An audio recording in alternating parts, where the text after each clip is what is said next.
Hello everyone and welcome to the latest session today of Interact, brought to you by Reliance General Insurance and all of us at Autocar. This is our monthly chat with you on all things automotive and what's happening in the market. And today we are in a bit of a festive mood. After so many months of lockdown and the country unlocking itself, people are wanting to go out and buy cars, and rightly so, because your car is your little bubble. It protects you from the outside, and that's what everyone wants right now. And also what we've seen is a very sharp recovery in the market, so really everyone is in the mood to buy cars, and there's no better time to buy cars when you're in a festive mood and there's an auspicious occasion to buy the cars. And with that, we are going to be talking about the festive deals in the market in the run-up to Diwali. We've seen a lot of car makers do record sales during the Dussehra period, and clearly I think this trend looks like it's going to continue.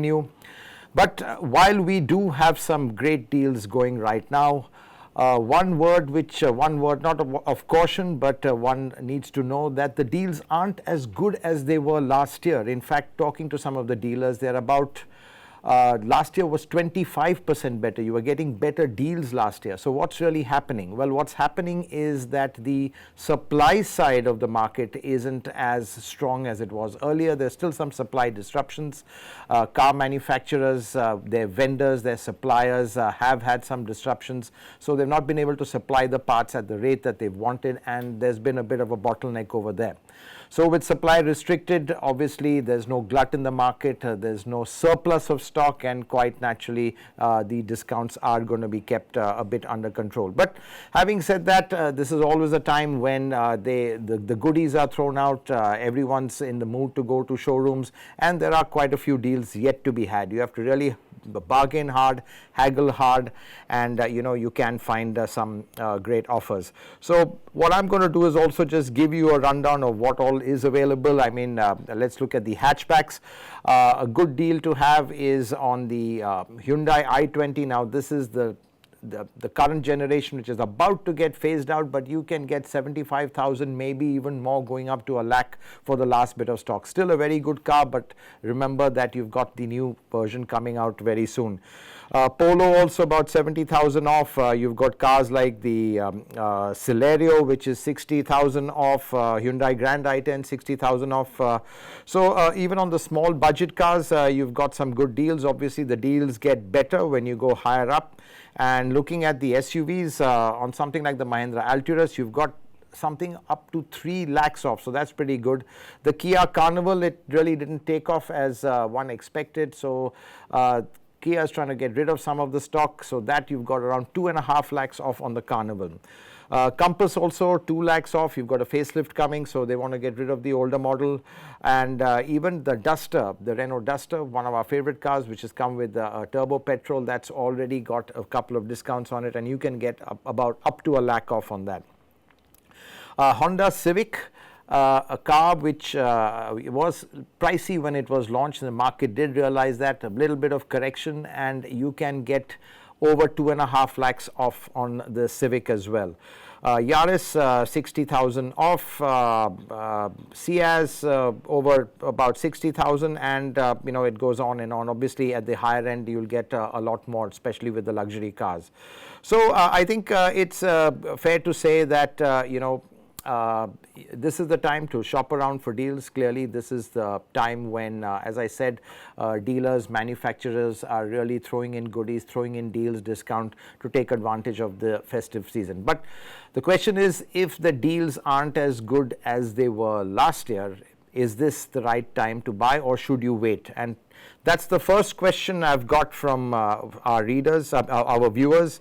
And I've got Arav who is asking me, is it better to buy a new car during Diwali or in January next year? So I think it's important to know, let's focus a bit on when you get the best discount. So right now what you're getting are festive offers. There are certain schemes, certain certain deals which are there to make you want to buy right now in the festive season when everyone is in the mood. They want to reward themselves, auspicious occasion. But when you go towards the end of the year, what you are getting is the deals for the previous year, previous model year. So don't forget that the deals will basically apply to 2020 cars, not 21 cars. So I think that's something you could look at. If you're not too fussed about having a car in the previous year, you can get even better deals in December. So for example, if you buy something in even January 21, if it's a December 20 manufactured car or manufactured car, you could get some really good deals on that. So I think the other thing also is that a lot of manufacturers are expecting demand to fall off rapidly after the festive period, which means if demand falls, the deals do increase, just directly proportional to that. So it might be a good idea for some of you who really want the best deal and are not too fussed about the year of manufacture or the fact that your car could be a year older when you go into the next year. The end of the year could be the best time to look at even a better deal than what you're getting now. Another question we've got from Stark is that should we wait for a GST cut on two-wheelers? Well, this GST cut everyone's been expecting, but quite frankly, the government hasn't given any indication. In fact, they've said that the auto industry is sort of behind in the queue for other sectors which needs fiscal benefits and fiscal priorities. So I don't see any GST relief coming in a hurry. If something at all, it could be next year, if at all, but nothing right now for sure.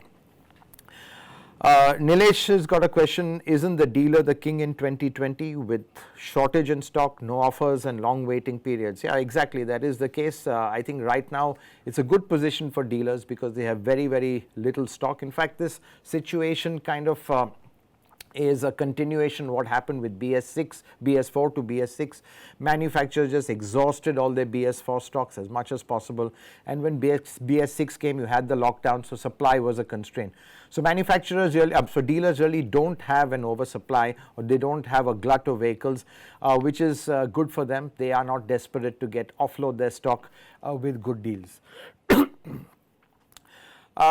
Varun has a question, which is a good question. Which are the costs that showrooms add to the total cost of the car, which are redundant or haggle worthy? Well, typically insurance is one thing where you can get some benefits. Then the dealers have their own handling charges, or you can ask them to throw in some accessories for free if they are not willing to give a reduction. So these are the small areas where you can get some benefits. Shreyas's question is now a good time to buy a Tata Harrier, or should I wait for the new XUV 500? Well, the XUV 500 is still some way off. We don't see it coming this year at least.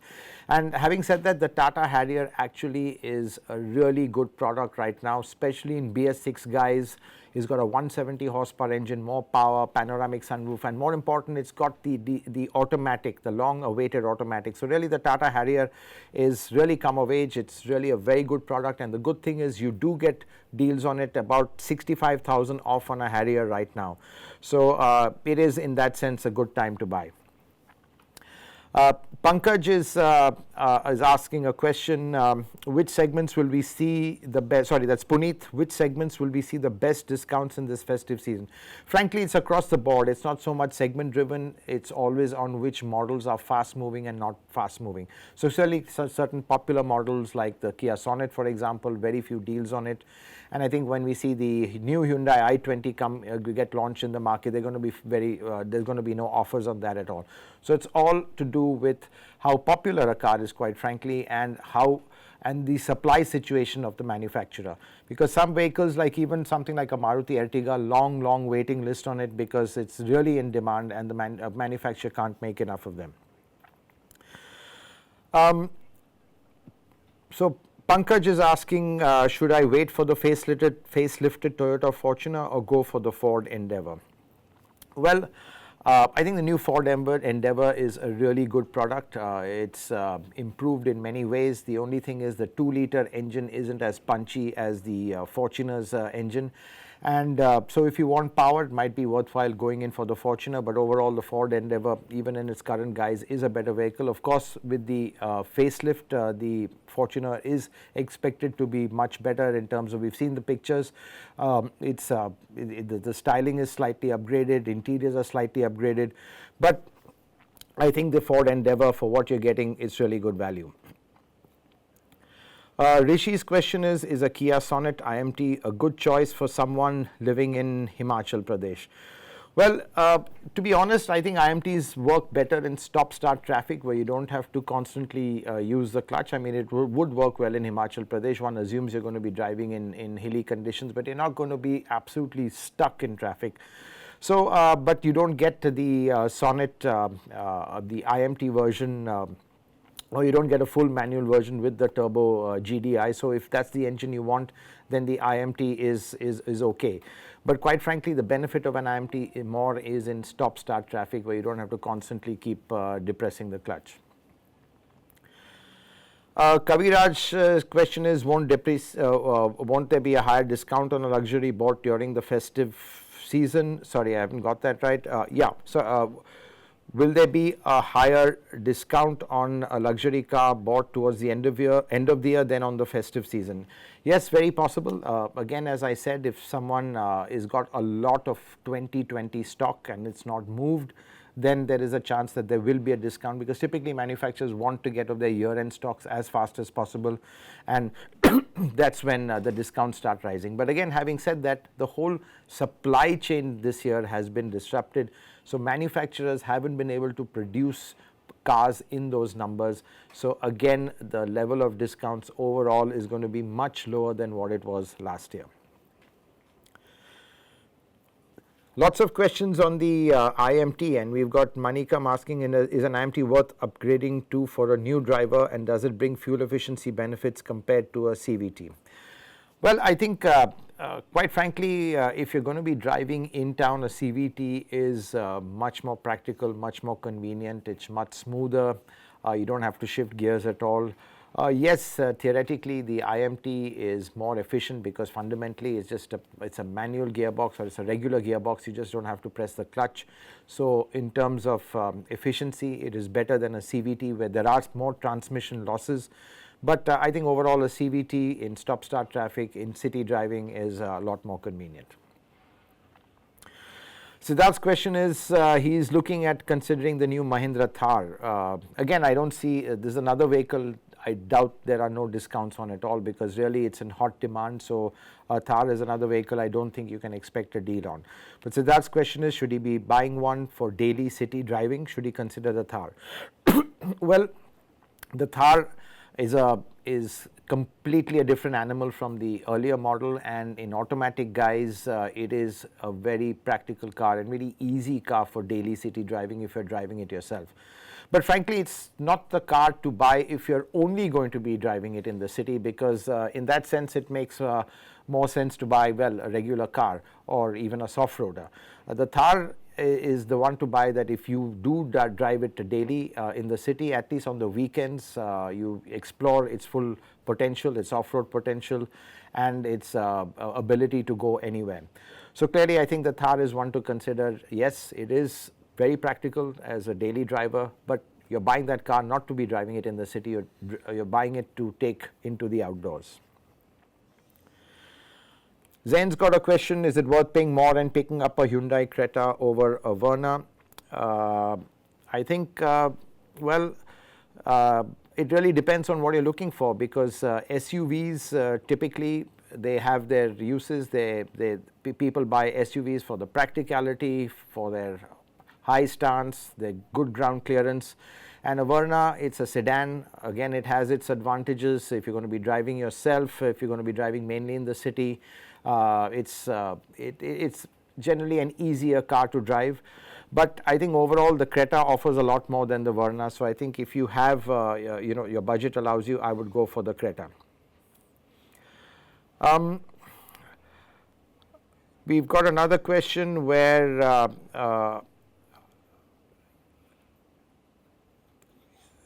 Anurag wants to buy a Nexon Diesel because it offers really good drivability, but because of the price difference, he wants to know whether he should buy a petrol and if there are any good offers on diesel cars that he should consider.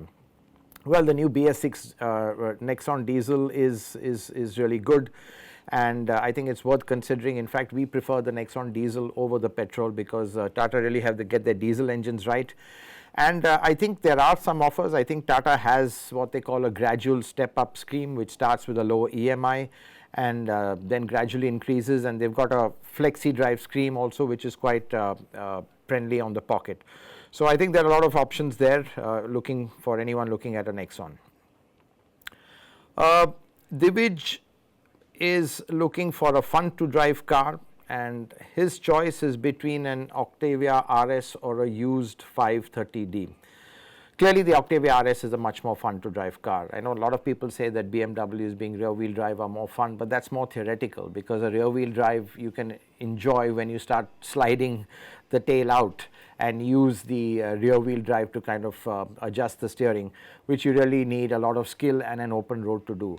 Overall, the Octavia RS with that engine, with that over 240 horses, it's absolutely fantastic, superb engine and much sharper handling car. It's a lighter car, and don't forget the 530Ds eventually is a luxury sedan. So in terms of driving dynamics, though it is very good, I think the Octavia RS is much more of an enthusiast focused car. We've got a few more questions coming in. I think everyone asking basically on what car they want, but again we've got another one from Anurag who says he has a budget of 20 lakhs and wants to buy a new car this festive season but doesn't know which one to go for. Could you please recommend options? Well, I think there's a lot you can do in 20 lakhs. I mean, it's a pretty much a sweet spot. That's really the core of the choice in the market. You can get from sedans, you can get from mid-size SUVs, you can get, so I think between these, there's lots to choose from. Obviously, the hot selling models right now in the SUVs are the Celtos and the Creta. You won't really get too many discounts on that, but between the two, these really are the two 20 lakh SUVs I would recommend. In terms of sedans, you've got cars like the Elantra again, which are very well equipped, and you've even got the slightly bigger SUVs like the Hector and the Harrier, both again which are slightly bigger, 4.5 meter long, but they offer a lot more space. But again, if you're going to be driving it yourself and mainly in the city, you might want something a little bit more compact. So I think there is a lot to choose from, and again, I think for the festive season, we had given a bunch of deals, so there's you can even try and haggle as much as you can for that. Rajasekaran has a 2012 Swift. He's done about 78,000 kilometers. Should I upgrade to a new car? And if yes, which one? Well, I think that's good mileage for a Swift. Car would run reliably for a bit more. They're pretty reliable cars, and but now is a good time to upgrade, and I think logical upgrade would be to a premium hatch. I think there's a lot of choice over there. I think logical, if you're going to stick with Maruti, one needs to go to something like a Baleno, which again won't be too far away from your budget in terms of if you're looking in the same segment. Or I think the real pick of the bunch will be the new Hyundai I20, which has a lot of options. It's coming with a lot of features, and clearly that is going to be the big premium hatchback to look out for. So might be worth upgrading to that. Nikhil has got a question, and again this is an interesting question. Top end Venue costs 14 lakhs and top end Sonnet costs 16 lakhs. Which one do you recommend? So I think clearly this is that question is, should I buy a small car which is packed with features, or should I buy a bigger car which doesn't have so many features? And I think clearly our thinking is that you should get the smaller car with as many features as you can. Because today what is happening, the small cars are getting the big car features, and today when you have to drive yourself, when you have to park yourself, the smaller car is a virtue, especially in cities like Mumbai, where parking also is a problem, parking at home is a problem. So smaller the better. And you're not really compromising on much, because you get the big car comfort, you get the big car feel. And something like a Sonnet, honestly, I think they've taken it to a different level, because they've even taken the engine from the bigger Celtos into the Diesel 80 and not even compromise on the power. Typically you have this hierarchy in terms of smaller cars will have a lower powered engine and the bigger cars will have a higher powered engine, but they've not done that with the Sonnet Diesel 80. So I think I would say I would go for the Sonnet top end, and that's the one I would look at. And I think even the something like the Venue, which is at 14 lakhs, also pretty good value. That's something one could consider, but again, I think you are not getting the features that you get in the Sonnet. So again, if you want a small car packed with features, something like the Sonnet works really well. I think that's about all the questions we have today. And well, one sec, we've got one more coming in. Which is the best engine option for the Kia Celtos? Well, I think a lot of engine options for the Kia Celtos, like with the Hyundai, they give a lot on offer, and I think you've got a choice between a 1.5 petrol, a 1.4 turbo petrol, and a 1.5 diesel. It really depends on what your usage is. If you're going to be mainly in the city, quite frankly, I think even the 1.5 with the CVT works really well. I'm not too a big fan of the DCT, because it can be a little jerky in operation, and I don't think both Kia and Hyundai have sorted their DCT as well as they should have. Their CVT works much better, and so that's something I would look at. And I think even the diesel, if you're going to be doing a lot more running, diesel auto is also something worth considering. And that diesel of theirs is really good, very refined. It is fairly punchy, fairly linear, and very efficient as well. So I think that's basically what we have. No more questions, or basically I think we've covered it all. And yeah, so just to wrap up and say that it's good to see that the market is back in full swing. Good to see that people are looking at rewarding themselves with buying a car during this festive season. So our best wishes to you. Have a great festive season and stay safe. And that's it for us from Interact, brought to you by Reliance General Insurance and us at Autocar. Thanks for watching.